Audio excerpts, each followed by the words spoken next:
I want to go back. Left off last week, Rebecca. I want to go back where we left off last week on the chart before we get into the laws. We're learning the laws of Eiruv Chatzeiros, difficult laws. So hold on, let's share. Okay, so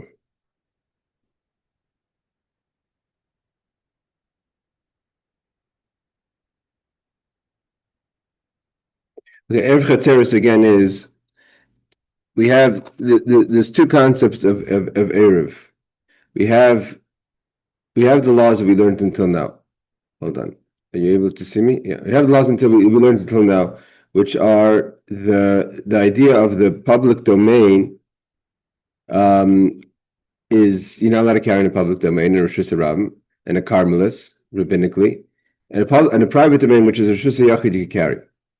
Now, we all know the concept of an Eiruv. An Eiruv basically means, when you have an Eiruv in an area or even a city, is to turn the area of the city into a private domain, technically. That what seems to be a public domain is now a private domain. And therefore, if you could carry in a private domain, you could carry in the Eiruv. Shlomo Melech added to that although you could carry in a private domain, let's say like on top over here, picture number, the chapter number 4, the first picture. This is 5 houses or 6 houses, right? Each door represents a house, and it's gated, so it has all the qualifications to make it private, the door and everything. And so in theory, this should be enough. This is a private space that's owned by the group. The problem is it's not a private domain. It's not someone's house. If this were to be someone's house, only one person, so then that's something else. That's your home. But it's a whole bunch of people living in this place. So in theory, it's like a larger space turned private. Although it's a private space and it's not even as open, so to say, as what would be Carmelis or something that is more open that gets closed in. This is just a courtyard, like called a chatzir. So Shlomo Melech didn't want that people could live in a chatzir, in a courtyard, and we'll never know the ideas of Shabbos because they never lived in a space where there was public and private, and they're always carrying from house to house, seemingly different private individuals, private properties, although they have a shared property, which is the courtyard, and we'd be forgotten the whole idea of Shabbos. So he wanted to make a simon, a sign. The sign is that every week, or making sure that that's where they use Eiruv Chatzeiros, they would use matzahs even today, is to because the matzahs are last longer than bread. Bread lasts so long, and matzahs could last almost a year. You could have a matzah in a plastic bag. So matzahs, you take food and you put it together, and everyone would participate in this food, and then that would kind of unite the chatzir, the people living in the courtyard. And this would make it kind of not just a bunch of private people that live in a courtyard that have each one their own use of the courtyard, but now they become like a group. So if you would have, let's say, a community kitchen, would be the quintessential idea of a Eiruv Chatzeiros. Like we said, the story of the Rebbe's father, who said a sukkah. If you make a sukkah that everyone could eat out of, that itself is the Eiruv Chatzeiros, because you're uniting everyone. Now we're going to learn throughout the laws of there's the chatzir. So I think we're holding over here. So let's just go from the second picture, the small pictures. This is based on the introduction of the Kitzur Shulchan, and then we're going to get to the laws. See, whenever I try to get started, someone tries to get in, and then it messes up the whole situation. Let's see if I could figure this out. Let him in without disconnecting everything. No, it's not gonna be. I'm not gonna be so lucky. Hold on. Okay, let's do this again. Hold on.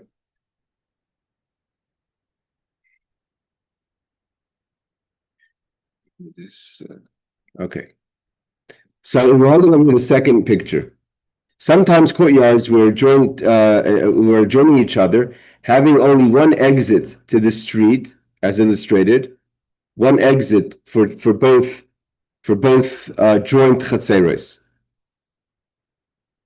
And sometimes each courtyard had its own exit to the street. There are halachos of Eiruv pertaining to such situations. So in a little situation basically is if you have, and this is also, again, like I said, literally, it's not a concept. I mean, first of all, any gated area is a chutzner. If you go to Seattle on 75th and 75th and in the North End, that's a gated golf course. It's gated. It's literally surrounded by a gate, and people live there. That's a chutzner. And everyone has public use of the public place. If that was a Jewish place, you could make a Eiruv Chatzeiros there. You'd have to make an Eiruv. If a few Jews live there and you want to carry, you have to make an Eiruv Chatzeiros. With all the laws we're going to learn, if the Chatzer has Jews and Gentiles living in it. But you have also sometimes where the Chatzeiros are joined to each other. There's one after the next, like over here, literally. So if I walk down the street, cross the street, I'm going to be going to daven in a Chatzer right after we finish this class. Right after that Chatzer is an alleyway.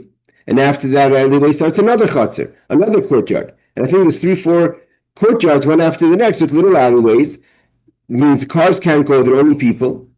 And that's similar to what we have over here. So then you have laws, how do you join these together, or if they can join together? You have sometimes each courtyard has its own exit to the street, which here would show that they're separate from each other. Okay, so then you have another case over here, so now about the picture wants to show us about a mavri. A mavri is similar to what I said, not 100%, but similar to what I said, what we have down the street. So we have Bati Rand, and after Bati Rand, I forget the next name of the other houses. So there's an alleyway in between. Now, there's a way to make that alleyway also into a roof. If you see at the end of this picture, there's a little bit of a overtop. What is it called? Let's say a beam that crosses over the alley, with these little two parts of the wall. The alley sometimes would have a door, sometimes they wouldn't have a door. There's a difference between what's called a mavri mefulish or non-mefulish. If it's open from both sides, it means people could just walk through the alley like we have down the road from me, which means it's not closed off from one side. Because if you had a dead end, let's say on this side, so then it's much less traffic, obviously. The only person would come into the alley is someone who would have a need to go into one of the various chatzeiros. So if you look at this picture a little slowly, we have here, let's say each one of these are two chatzers, two courtyards going into a single alley. If this is to be an open alley from both ends, I mean people could cross through, like we have downstairs. So then it's one law. If the alley is closed in the back, it's not mefulish. So then it's easier to privatize the alley by having to do less simanim signs that would kind of close up one of the entrances of the alleys. But in this case, let's say this alley is closed in the back, where we're standing over here, where my arrow's over here. So you make this is an extreme.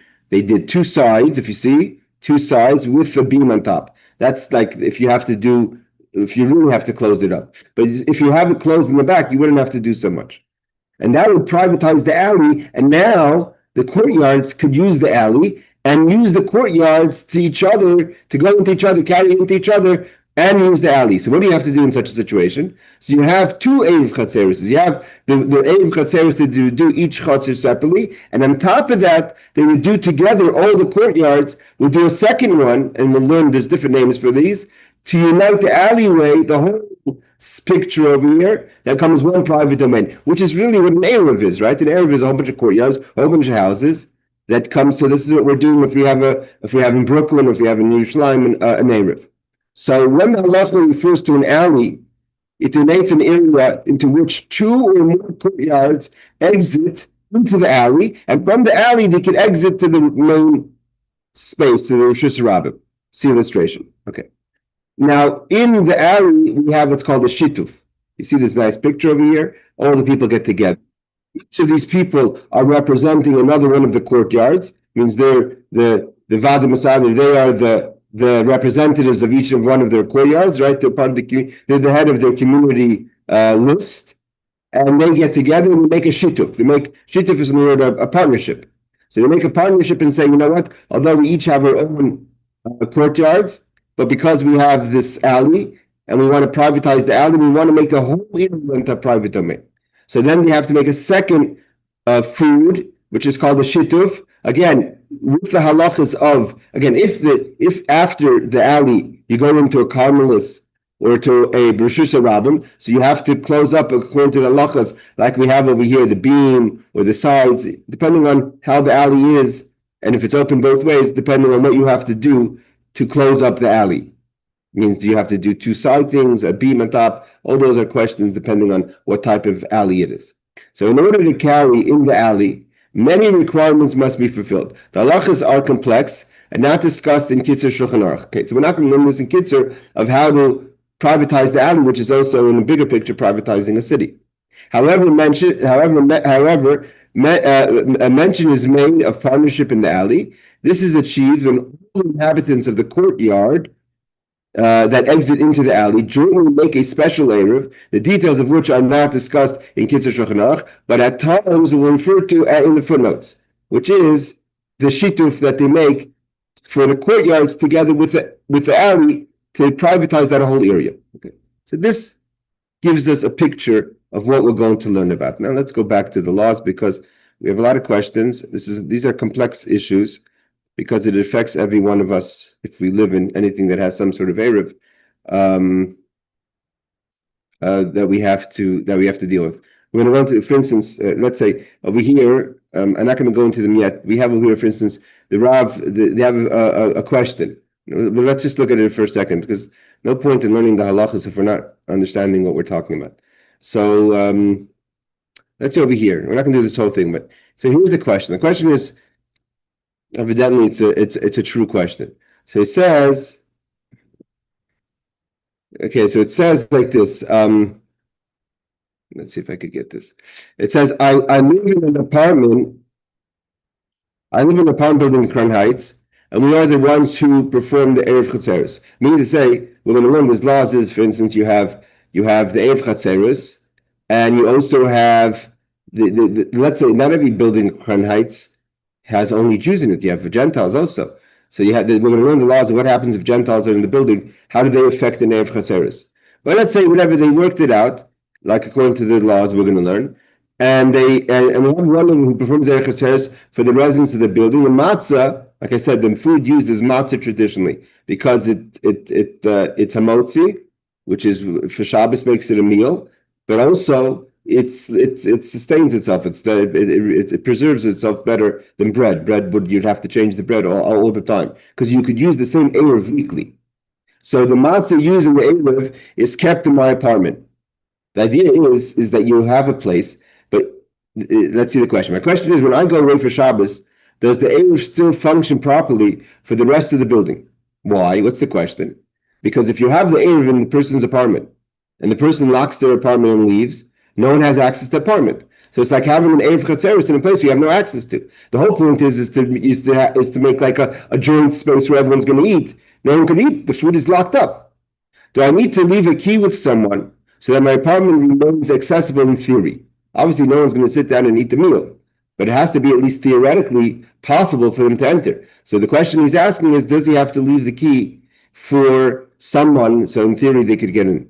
And what if someone else is staying in my apartment while I'm away? Does this change anything? Now, I'm just going to read the answer, but the reason I bring this question up is because we see something very clear. This is a question. I don't know when it was asked, but it's a question. Even it means you see that even let's say in Brooklyn, if you live in today, this is something that's not a theory. This is a concept. If you live in a building and there's no Eiruv, the question is what happens if there's an Eiruv in the city? So if there's an Eiruv in the city, then or an Eiruv in the whole area, then whoever is running the Eiruv is kind of making an Eiruv Chatzeiros as well. But this is not something that has to be taken lightly. So if you're traveling, let's say away for Shabbos, you're going to a place for Shabbos, and there's questions about it. Let's say you're staying in a hotel, and you're a whole bunch of people want to stay in a hotel. You want to go from room to room and carry stuff. You have to find out the halachas. Obviously, we have to check into all the laws of what does it mean if you're temporary, you're only there staying temporarily. How does that affect? If it's one owner in a hotel that they have access to it. There's all these laws that what kind of ownership does a person have to a hotel room, the person who rents the room, and what kind of ownership does the owner of the hotel retain of your room? It could be that the very fact that you're just like a guest in his or her hotel, and they could go in and out, and they own the furniture and everything, and they could take things from your room that belong to them, like let's say their lamp or something. So that does that affect? That it's really one building, and therefore it's not a whole bunch of apartments. These are all questions that are asked. But let's just see the answer of this question. If you're away Shabbos and your home will be empty, you should leave a key, which means no one's there. You should leave a key with a neighbor or someone in the building so the Eiruv Chatzeiros food in your apartment remains accessible. Nevertheless, if you are home for Shabbos and are simply going to be away from your house during this is a printing mistake, Ben Hashmashas means as Shabbos comes in, because usually what happens is the law is how we enter into Shabbos. We've learned this about other laws, about muksa, etc. How we enter into Shabbos is how Shabbos is, meaning when something enters into Shabbos at a certain status, then even if you leave, you don't have to be in your house 24/7, so people could come into your apartment. If when Shabbos entered your home, so then then there's an Eruv that everything's good, even if you leave the house and no one has access to the food for a few hours. But he says even if you're in for Shabbos, but you're not going to be in your building during Ben Hashmashas as Shabbos comes in, of the entrance of Shabbos, such as if everyone of the family has gone to shul, let's say, then there is no need to leave the key with somebody else. Practically, in order not to forget, it's proper when a person makes an Eiruv Chatzeiros for him to initially leave a key with the neighbor to cover the eventuality that they may one day go away for Shabbos. In the event that they already left for Shabbos and the key was not left with the neighbor, hence leaving them without access to the Eiruv Chatzeiros food, the neighbors should make a new Eiruv Chatzeiros for the Shabbos without a blessing, unless access to the Eruv is verified with the owner, such as through an unlocked window. Okay, I'm not going to go through all the laws because this is when we get back to this when we have to learn the laws. But what we're seeing from this, hold on, Aaron. What we're seeing from this is that the Eiruv Chatzeiros is something that's serious and applicable to our times today, and it affects how we have access to moving things within our apartment. You see here, this is Courtyards. Obviously, this family in Courtyards, or the people in their building, are assuming there is no Eruv outside of their building. So they have to have access to the Eiruv Chatzeiros. Better to leave a key or leave a window open, what have you. But just the idea of showing that this is something that's real, that has to be available for people to get to the food. That unites everyone and makes the building a place that you could carry. Yes, Aaron. Okay, I'm going to mention two things. One, my rabbi said, because we were studying the laws through Flatbush, Brooklyn, because there's problems. Half the people don't believe in it, half the people believe in it, whatever. But he said, so like brownstones, it's one continuous building, and you just put a stick. This is point one. You put a stick at one end and you put a stick at the other. Everyone agrees. And then you can go to each other's houses and pass food around. Second is that I see this a lot, Ocean Parkway. So someone who doesn't believe that there's an Eruv, so what they'll do is from their driveways and their house door, so that their kids can bring stuff and play, or people can come, they put a stick and they put string. How does this? Why can't you do it for this? Let me explain. Let me again explain you something. Back to the picture over here, right? The stick that you're talking about is where there's a street, a sidewalk, which is like a Carmelis, which is open to the public, and you're trying to privatize that area. You're making it into like an alleyway or something, right? So we don't see the picture. It's just a white screen. I know it's because my computer will do that when I need. No problem. Here we go. Oh, so here we go. So over here, right? You don't need a stick in this picture, the top picture, right? Why? Because there's a wall everywhere, right? Nevertheless, we're not talking about turning an Eruv of making the open space or the sidewalk, like you said, the brownstone, into a place that you could carry. That's an Eruv for carrying. We're talking even in a place where there's 4 walls, and there's a courtyard which has 5 people living there that go into the courtyard. There has to be Shlomo Melech made that you have to. The rabbis made that you have to remind ourselves that there is such a concept of carrying on Shabbos, although this is a private domain. It's totally walled in. There's 4 walls with the door. Nevertheless, you have to have an Eiruv Chatzeiros so people can remember that this is Shabbos, and the only reason we're allowed to carry is because we made this into private domain. Why? Because at the end of the day, everyone has their own house. Just because you live in a courtyard doesn't give you right to go into my house. Oh, let me ask you this: the one with the alleyway in the middle is making an Eruv. Here we're talking about even if you don't need an Eruv, technically you have a wall. Nevertheless, you still have to make an Eiruv Chatzeiros. That's a separate thing. So Eruv Chatzeiros is where you give a loaf of bread, a challah. That's the food. That's to unite the courtyard. Chatzeiros means a courtyard. To unite the courtyard, to make it that we're not, although we all have our own privacy, the very fact that everyone has access to the courtyard. So there is already some, like you said before, the fact that who said it before that Rebecca, you said last week.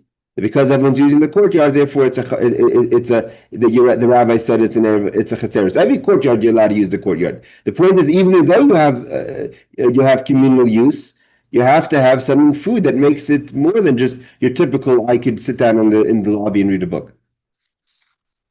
So the question is really, how does it work when there's let's say Yerushalayim. Let's just take Yerushalayim for an example. Yerushalayim has an Eruv, even the Eiruv Chatzeiros, even the Eiruvei has an Eruv, meaning the most extreme rabbinic court has an Eruv in parts of Yerushalayim, right? Let's say in the Geula area, it's an Eruv of the Eiruvei, which is considered like the top court, let's say. So that there's an Eruv, it's a huge amount of space. It's a few square miles. Nevertheless, the Eiruv Chatzeiros of Eiruvei, if I'm not mistaken, goes all the way to Ramban Street in Rechavia. So it goes from Rechavia, it's probably all the way to Ramat Shlomo. Not into Ramat Shlomo, but all the way, including where your daughter is, Aaron, in Ramat Ashkol. That's a 7-kilometer walk from where I'm sitting now, and I would be right now in the Eruv of the Eiruvei. So that we have to assume that aside from just having all the halachic strings and poles and all the things that would make it a private domain as if there's a wall, they also have to make an Eiruv Chatzeiros and a shituf. They have to do all the food things that would make it. Otherwise, each building still has to make an Eiruv Chatzeiros. Now, notwithstanding that they're, like in the case of the alleyway, right? The alleyway has all the qualifications to privatize it technically. But even though each courtyard has their own courtyard, they have to make a separate Eiruv Chatzeiros in the courtyards and a shituf, a combination, a partnership in the alley as well. So the very fact that we don't see that people are doing Eiruv Chatzeiros in their private apartment buildings there has to be based on the fact that there's something that the rabbis are doing that are covering everyone in the Eiruv Chatzeiros and the shituf. It's not enough just to have walls and strings and poles. Okay, let's just do quickly over here the footnotes, and we're going to go to the halacha. Okay, we're still in the halacha inside. Shnei Yisrael, if there's two Jews, or Yisrael more than two. Why two? Because if it's one person, it's one person. If that courtyard is my own private home, I have a little apartment, it's my own home, then it's not. I don't need an Eruv. Why? Because it's my private place. But here we're talking about two people have two homes. Or Yisrael more than two homes. Hadar mechatzir echad that live in a single courtyard.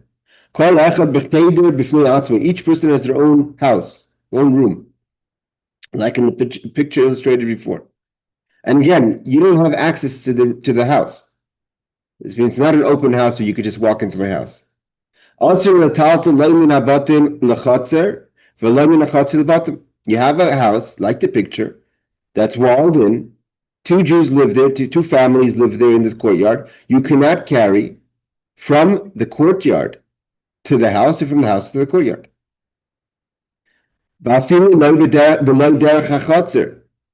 Even if you don't have the courtyard, meaning, let's say, what's that mean?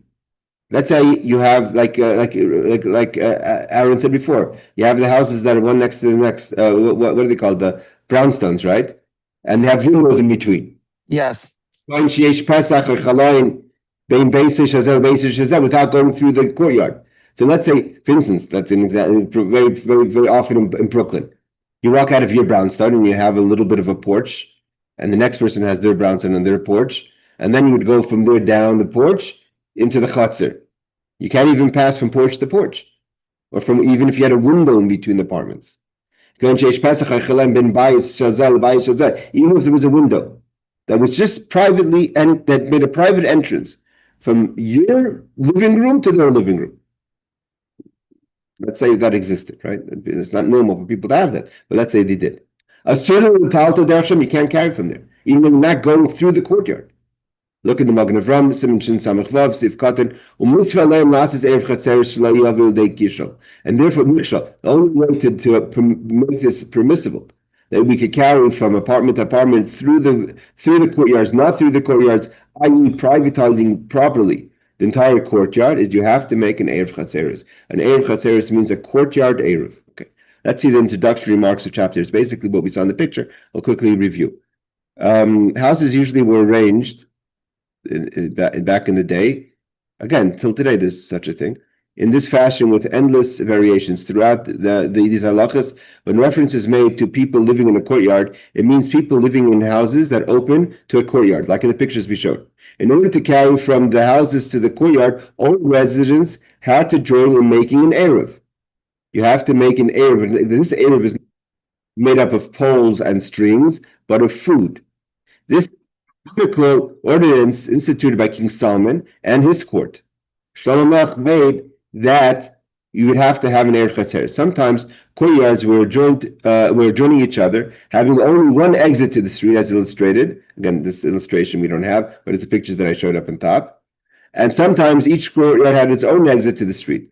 There are halachas of Eiruv pertaining to such situations. When the halacha refers to an alley, it denotes an area in which two or more courtyards exist going into the alley. All the pictures we showed before. In order to carry in the alley, so we have the courtyards. It's not enough to have an Eiruv Chatzeiros in the courtyard that permits a person to carry in the courtyards, but how could all the courtyards that join into an alley carry between each other and into the alley? So it donates an area into two or more courtyards existing. In order to carry in the alley, many requirements must be fulfilled. The halachas are complex and not discussed in Kitzur Shulchan Aruch. However, mention is made of partnership, which is the shituf in the alley. This is achieved when all the inhabitants of the courtyards that exist into the alley jointly make a special Eiruv separate from the Eiruv Chatzeiros, the details of which are not discussed in Kitzur Shulchan Aruch, but at times will be referred to in the footnotes. Okay, that's why we're mentioning it.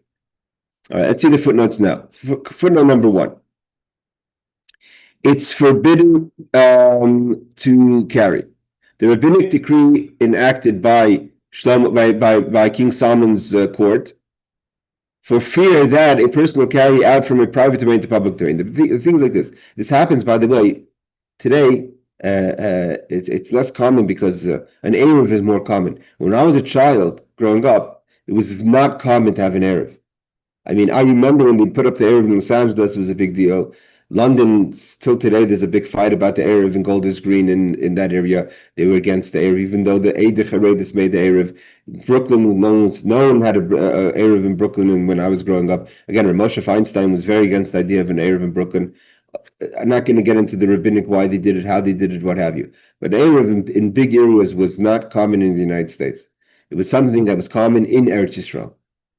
In Eretz Yisrael, they had Eiruv. So a lot of times you would have guests that would come for Shabbos to Eretz Yisrael, from Eretz Yisrael to Seattle. And my father would always remind them, and sometimes he'd forget that they'd be carrying. Why? Because the whole idea of carrying or not carrying on Shabbos was a foreign concept, because all the large cities have an Eiruv. You go to Tanya, you go to Haifa, you go to Tel Aviv, they all have an Eiruv. And then, so if there's never anything to remind us of the laws of Shabbos about carrying, it can end up being a situation where you just go out of the Eiruv. Or you're in a city that doesn't have an Eiruv and you forget about all the laws. Even in Tel Aviv or in other cities on the beach, the Eiruv doesn't go, it goes up to a certain point. If you want to take a stroll on the beach, you can't just carry on the beach. The beach doesn't have an Eiruv. If you go to Netanya, you'll see that the Eiruv finishes on the hill on top of the beach, I think. And then you have all that space, but you can't just carry. So if people are not going to be familiar with the laws of carrying because there's nothing to remind them about the laws of carrying, Shlomo Melech was concerned, this is many years ago, right? This is the time, beginning of the first temple, that people are going to forget the laws of Shabbos, so therefore he instituted that to remind everyone, notwithstanding, even if you have a walled area, it's a courtyard, it's private, no one has access to it, you need a special code to get through the door, it doesn't make a difference. Like an apartment building, just because the apartment door is locked doesn't make it free of an Eiruv Chatzeiros. It's a private domain, but still needs an Eiruv Chatzeiros. He says, Meseches Eruvim, there's a whole tractate about this. Rambam, Eruvin, the Bach, which we learned about, Rav Haigon, etc. Footnote number 2. What are we talking about here? There's also from house to house, the courtyard. You can't carry from the courtyards into the houses. And house to courtyard. There's two things over here. There's carrying between the houses each other, and there's carrying in the courtyards and from the courtyards to the house. A common application of this rule is that it's forbidden to carry from your apartment into the hall of the apartment building if there's another Jew living at that building, unless you make an Eiruv Chatzeiros. Straight up. You live in Manhattan, and it's very unlikely that there's not another Jew living in an apartment building in Manhattan. If everyone is a Gentile, there's different laws. Then the halacha considers it as if you're the only person in the building. We're not going to. These are the laws of Eruvin. They're very technical laws. But chances are, in most places, there's other people living in the building that are Jews, especially you go to Crown Heights, Brooklyn, Manhattan. So then straight up, if there's no Eiruv Chatzeiros, you can't go outside. You can't take things from your apartment to the hallway. That's just the basic idea. Number 3, even if there's a window between houses, okay, actually, it's not so crazy in Brooklyn. There's ways for that to work. Even through a non-Jew, except for a mitzvah for the indispensable Shabbos needs. Okay, so the Avakas Rachel says that even a non-Jew can't carry for you from one window to the next. Okay. Number 4 is what we're talking about is a mitzvah for them to make an Eiruv Chatzeiros so that they shall not fall into transgression. In other words, of carrying from a private domain to public domain. Okay. Meaning to like this: the language of the Kitzur Shulchan Aruch is a mitzvah le'mlasas Eiruv Chatzeiros shelo yavu nichshol. So he's saying over here, the footnotes, maybe it should have been more clear. It says you should make an Eiruv Chatzeiros so that they do not fall into transgression. In other words, of carrying from a private domain to a public domain. He's jumping and he's missing a piece. Meaning to say, even though you're not in a private domain, you have to make the Eiruv Chatzeiros, so you shouldn't be mikshal in carrying in the chatzir. But also that because the reason why you have an Eiruv Chatzeiros is so you shouldn't fall into the transgression of carrying outside the courtyard. Yes, Aaron. Okay, well, we were studying it, and we were studying Feinstein's, but that's what the problems were. But anyways, as I remember, maybe I remember wrong, but if there was, say you have a brownstones, and in the middle there's a non-Jew, you could just politely ask them, "Do you mind if we put these 2 sticks, and will you accept?" And if they say yes, then it should be okay. Yeah, Aaron, I need you to separate the 2 sticks from the Eiruv Chatzeiros. It's not the same thing. Okay, but let me just ask you, an Eiruv Chatzeiros isn't it? Okay, I'll separate them. So No, but- if there's a Gentile, one Gentile, you could ask him, can't you? And let me. You need. I think you're not getting the thing over here. There's basically, imagine. Let's just forget the sticks. Imagine you came with a cement truck, and you wanted to build a wall that would connect all the apartments together. That would lock in the apartments, the open space in front of the apartments to make it a private entry, right? You wanted to make it a courtyard. So of course you would have to speak to your Gentile neighbors and your Jewish neighbors for that matter if you want to do that. If you want to do that, still doesn't get rid of the problem of the Eiruv Chatzeiros.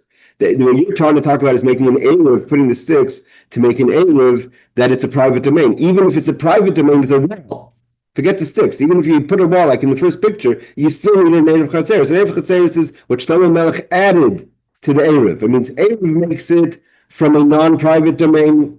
I say non-private because it doesn't have to be a halachically public domain. We're talking about a Carmelis, to make it from a Carmelis to a Reshus HaYachid, to a private domain. But even if it's a private domain, literally with a wall, it's a walled-in courtyard. So no one's arguing it's a private domain. You live in a golf course. You live in a gated area, right? The definition of a gated area is like the word, a gated area.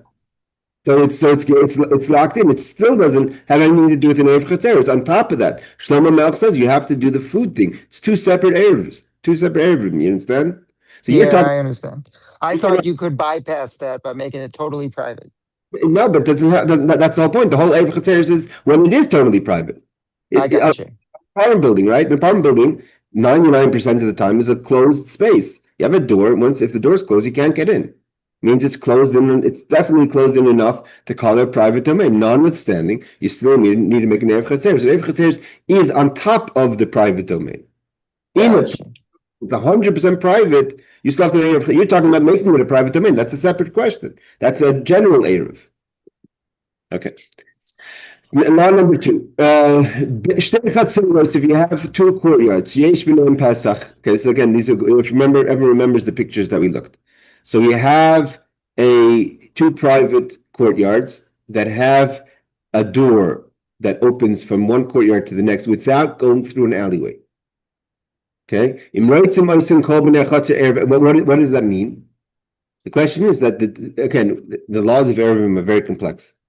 All these laws of how the chutzner is and how the courtyard is and how the opening is and how accessible is the opening and what made the opening, was it an official opening or the wall fell down?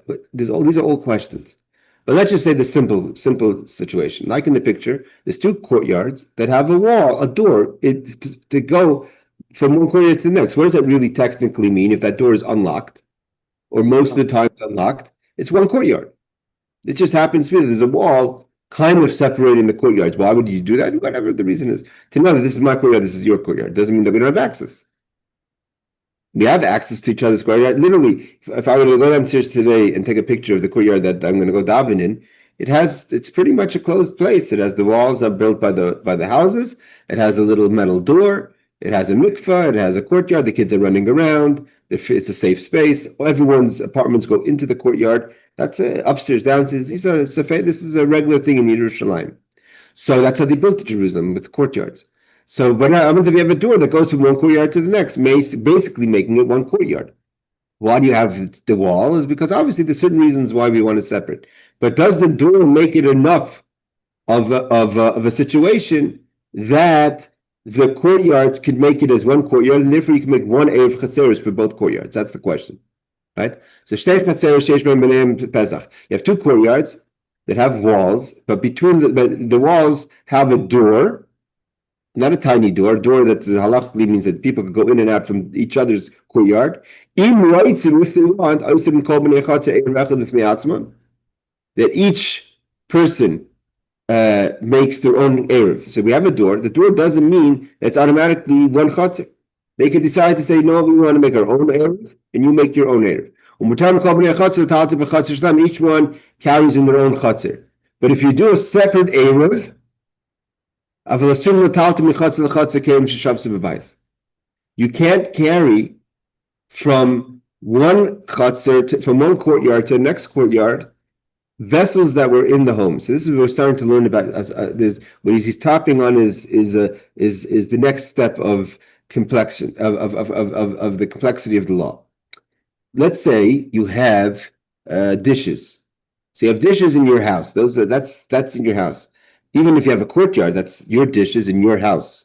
That the point of a courtyard is that there's different levels of privacy. That's what we're dealing with, and those different levels of privacy affect how we view this group of people that live together. So if just because I live in a courtyard, that I leave my bicycle in the courtyard, or I leave my armchair and my book in the courtyard, and other courtyard garden things that I leave in the courtyard, and I feel comfortable leaving it there. And I may not even be so careful if I caught someone sitting in my chair or reading my book because it's kind of a public space. That still doesn't mean that my dishes in my house are also public. Just because I live in a courtyard, if I were to find my neighbor in my house taking out my dishes because she's short of a few plates, I'd be like, what are you doing? This is my dishes, my house. What are you doing in my house? So, right? So even though we have a courtyard, which the courtyard breaks certain boundaries of privacy, but the things that are in my house are still private. So therefore, the question is, vessels that were kept in the house are not the same thing as vessels or things that were kept in the courtyard. To take a bike from one courtyard to the next, if there's a door, is different than to take my dishes from one courtyard to the next. That's what he's pointing out here. So let's say you have a door, and nevertheless you make separate Eiruv Chatzeiros. Courtyard A and courtyard B make their own separate Eiruv Chatzeiros, right? One is, we pay separate fees for each other's groups, whatever it is, we separate everything. We want to make our own Eiruv Chatzeiros. So if that's the case, vessels from the house that were stayed in the house, and they're private vessels from your house, you can't take them into the next courtyard because there's two levels of privacy that you're breaking. One level is your private house to the courtyard, and from your courtyard to the next courtyard. But if you want, you could choose otherwise. To make one Eruv, Chatzeiros, because you have a door, and then then you could take your dishes to the next courtyard or the next someone else's house in the courtyard, because now it's like one big courtyard. The door makes it one big courtyard, and just like you're allowed to bring your dishes to the courtyard, you're allowed to bring your dishes to the courtyard and the other courtyard, and to the other person's house in the courtyard. So by making one Eruv, you get rid of the second level of privacy. If you make two Eruvs, each courtyard makes their own Eruv, even though they can make one because they have a door. So you've built two levels of privacy from your home. You have your home, your courtyard, and the next courtyard. But if both courtyards make together an Eruv, it's only one privacy, your home to the courtyard. Okay. So then if you make one Eruv between the two courtyards, then you can carry the dishes from your house into the courtyard, etc.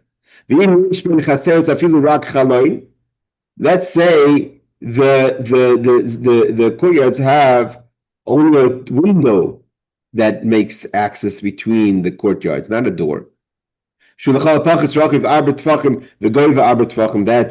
4 by 4 fists, let's say 9 by 9 inches or so, or 10 by 10 inches, square 10 inches of window space, which is enough space to pass things between the window.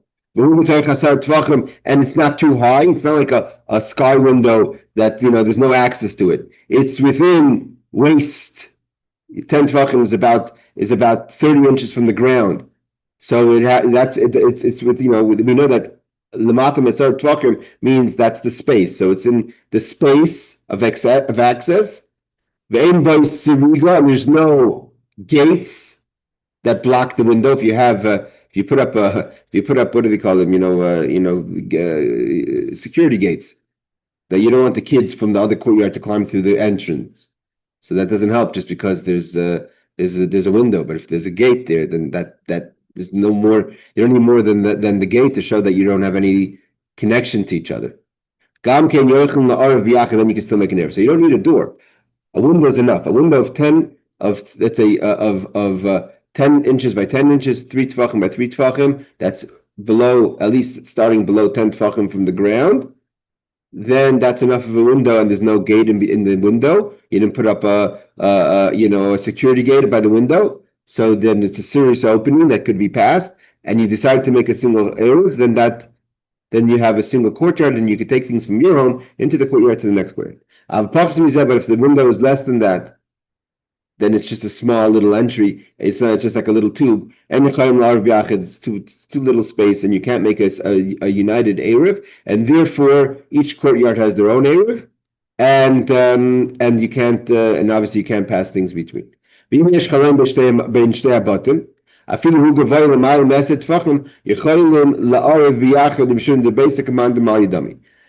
that if there's a window between houses and you want to make the houses together, an Eiruv Chatzeiros, then it's okay to have more than 10 tvachim high. Let's say your window that between the houses is on top of the ceiling. It's not such a problem because the house is like it's filled up, meaning a house is like there's a lot of things in your house. You can have a bunk bed, and there's an entrance on top of the bunk bed between the next person's bunk bed. You could pass things, the kids could pass things, so that's enough of an entry. A home is not the same as a courtyard, but if it's too hard by a courtyard, then it's not a kosher space to make it one. I mean, kosher means it's not considered accessible between the courtyards. Again, this is a complex laws. Please cut in if you have any questions or if you're not visualizing what we're talking about. Okay, let's do the footnotes here. What does it have to do with Shabbos begins? It says permitted to carry into their own courtyard, but the vessels that were in the house before Shabbos began. But vessels that were in the court, okay, the Kitzur Shulchan Aruch doesn't talk about the bicycle. Let's say the simple case. You have two courtyards with a door in between, right? And you have your bicycle. Could the kids take the bicycle from one courtyard to the next if they play together? Or could you take your book and walk into the next courtyard and continue reading or talking? We just talked about the vessels in the house. What about the vessels in the courtyard? So the vessels that were in the court at the beginning of Shabbos may be carried from one court unto the next. The Mishnah Berurah says even if you didn't make one Eiruv Chatzeiros, you made two separate ones because it's only one level of privacy. Your home, your courtyard to the next courtyard. But the things that are in your home has to go through from your house to the courtyard, from your courtyard to the next courtyard. Now, again, what happens if one courtyard makes an Eiruv Chatzeiros and the other one does not? then you can't carry from your courtyard to the next one, right?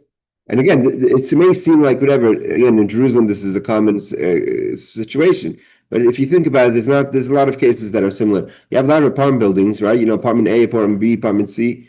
Those are pretty much considered two Chatzeiros, right? You have sometimes, like, if you go to Brooklyn, you have it a lot, right? You go to Long Island, Coney Island over there, right? All those buildings, building A, B, C, D, E, F, G. So you have all these buildings, you know. Are those considered separate courtyards? Most probably. And they could have access to each other, that you could kind of go from one courtyard to the next, or one space to the next. So how does that work? Is each building its own building, or is it one building? You know, they have the same address, but they're, you know, again, they could be 5 blocks of buildings, you know, in these big you know, complexes. Okay. 6. What are you talking about? Then you can't carry the vessels from one courtyard to the next from your home. If you did take out an article from the house to the court without an Eiruv, you may not move the article 4 amos in the court. See Mishnah Berurah and the Be'er Halacha. He's not talking about specifically, but he means to say, but if you took it out from your house into a courtyard that there's no Eiruv, then now that item that's in the courtyard from your house is as if it's in a public domain. You can't move it more than 4 cubic amos. Okay. So it means if you took a book out of your house in an apartment building that has no Eiruv, so again, there's a difference between the items that are in the courtyard and the items that are in the house. Even the halacha kind of is that, let's say, the bicycle in the courtyard, that's different. Those, it means things that are in your outside is to carry see, this is maybe Barbara, Rebecca. I don't remind you. You told me that your Rav told you that open space is permitted. You don't need Eiruv Chatzeiros. Yeah, he was saying that it's understood that when you rent an apartment here, you're not just renting the actual apartment, but you're also renting like the hallway and the laundry room and whatever. Like, so he said it's not necessary.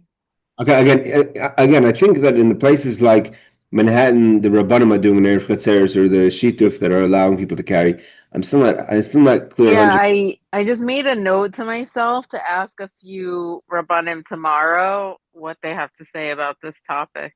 I would like to hear, because it seems like that you would still need to make a private Erev Chatzeiros, even though we don't find that the custom.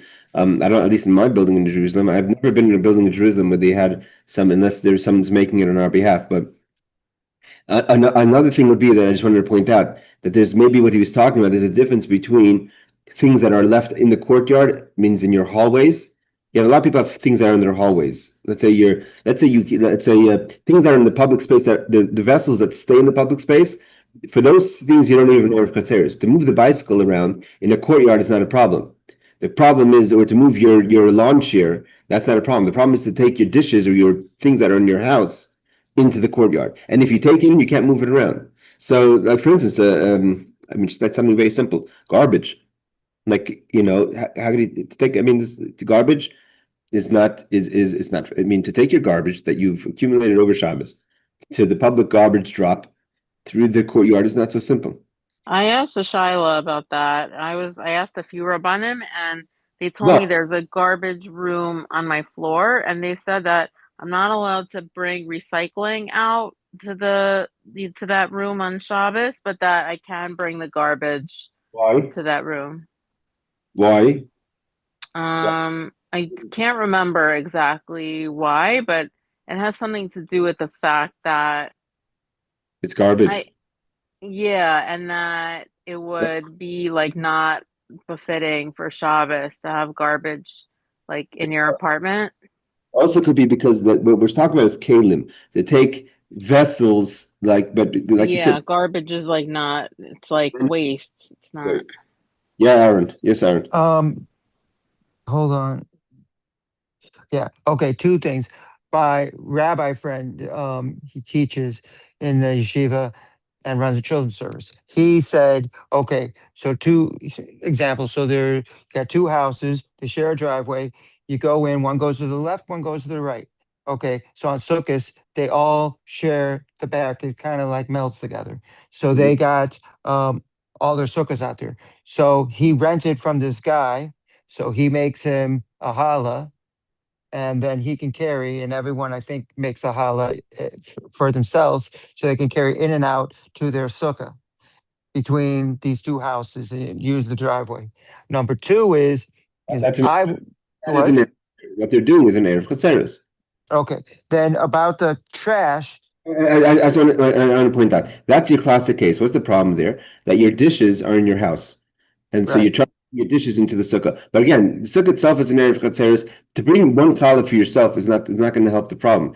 You have to. The point is to make a joint thing. If you just to say I'm making to make your own Erev Chatzeros that doesn't include the next person, that's not an Erev Chatzeros. The whole I point don't of know it. the whole shebang on how they do it, but he says he has to make challahs for the owner. Okay, and And I don't know, do they say a prayer? He didn't give it all the details. He just says we. we'll get to the bracha. There's a bracha that's made on Erev Chatzeros. Okay, then the thing that she was talking about the trash, according to some people want to be more machmir, but my apartment, I live on the 12th floor. Shoot. So my 12th floor has Jews and non-Jews.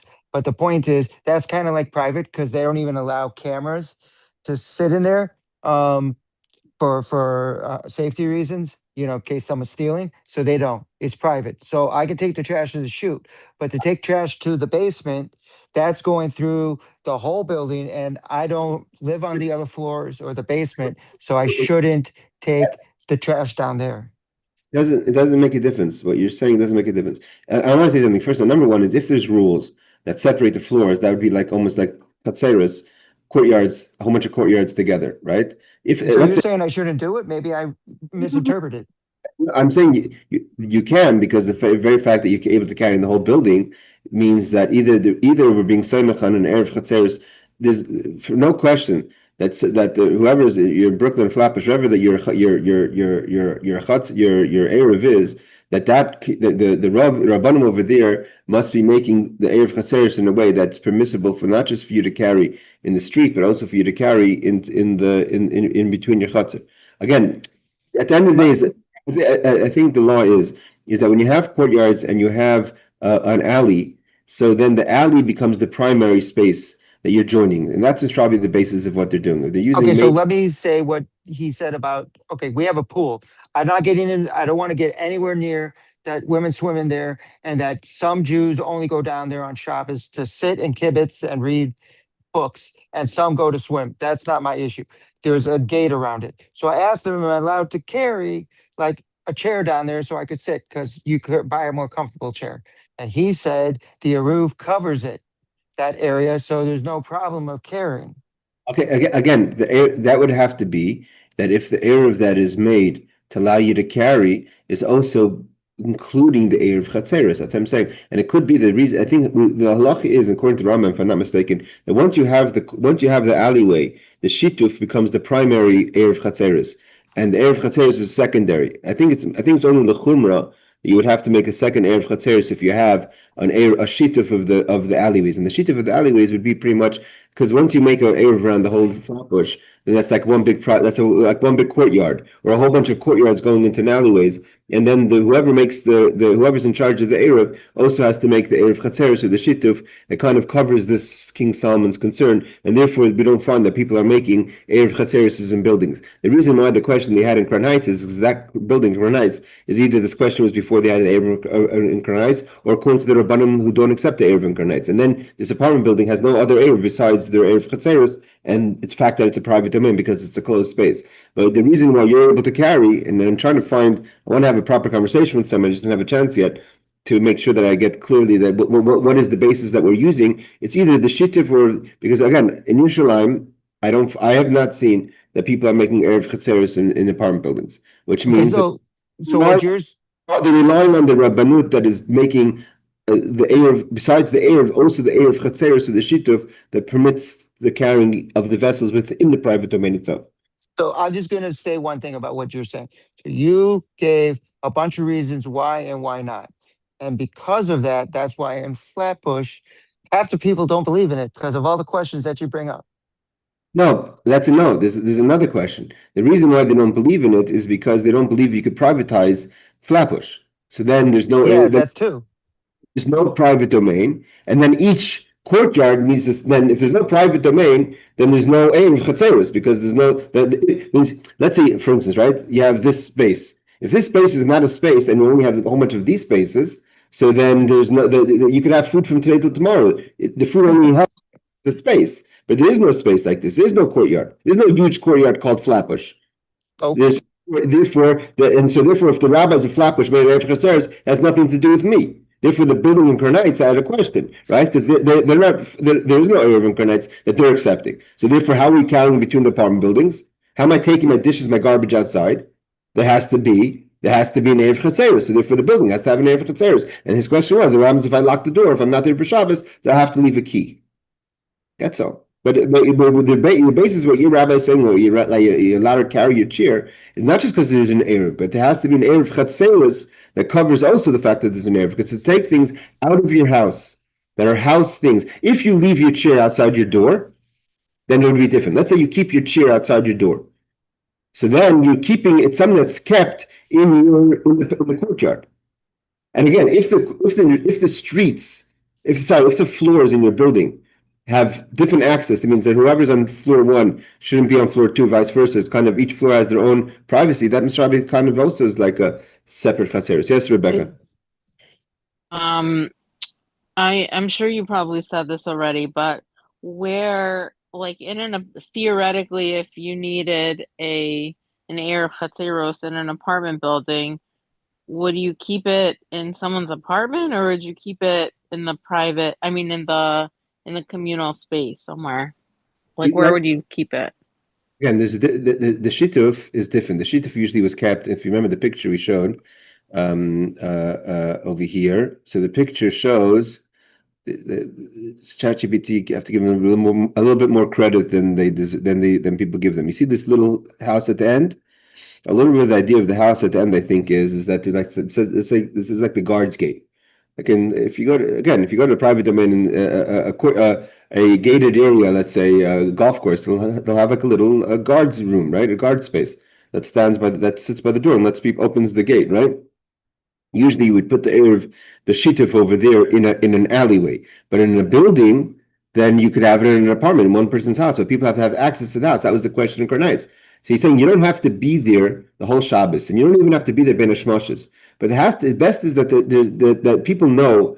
The idea is that people that in theory what we're creating in theory is a place that people could come eat. So in theory they could, as long as you're in the house and I can knock on the door and say, "Oh, I'd like to eat from the Eiruv Chatzeiros. I'd like to have a piece of matzah." You don't have to eat from the matzah, but you're kind of creating as if you're going to be eating a meal together or have access to that food. So as long as if an Eiruv Chatzeiros, again, all the Eiruvs, Eiruv Tchum Moso, if you have it in a space that you don't have access to it, then it defeats the purpose. So if it's in a locked apartment that no one has access to, it's a problem. He's saying it seems like from the answer is that if it's always open, it's not b'diavad, you should make another Eiruv Chatzeiros without a bracha because it's always there. You have to learn the laws. We only saw the answer, we didn't see all the details. Just But one thing, in New York, you would never leave your door unlocked. Someone will come in. I know, And but also, you wouldn't give someone access to your apartment either. So that's what I'm trying to understand. Like, could you leave it in somewhere in the communal space? No, it'd have to be in a protected communal space. But it's better. No, it's best to keep it in an apartment. Just that if someone knocked on your door, you wouldn't open the door for a neighbor. You would open the door and let them in if they wanted to. You I wouldn't give. wouldn't let them eat in my apartment while I'm not here. Okay, I know that, but we're not talking about exactly someone's making a peanut butter and jelly sandwich. We're talking about like some sort of communal. What's nice about the Eiruv Chatzeiros? I know it's not something that's very. I don't want to say anything negative about New York, but not necessarily known as people that people like to have their own privacy mixed out of my business. But the whole point of an Eiruv Chatzeiros is kind of to unite people. I got it. Okay. Let me just can I say ask one. another? Yeah, go. I just want to end this with one thing, then ask your question. My thing is that in Crown Heights, so I did this once. One of my friends said, you on Sukkot, you hop from Sukkot to Sukkot to Sukkot. Everyone leaves bread and wine, and you see how many Sukkot you make a blessing in. Yeah. All right, everyone. Laila Tov, we'll have to finish this halacha. We're going to go through this slowly because it's very practical and very applicable. So we'll try to make sure we get it as we're as knowledgeable as we can. Laila Tov, everyone. Thank you for joining. Thank you. Thank you.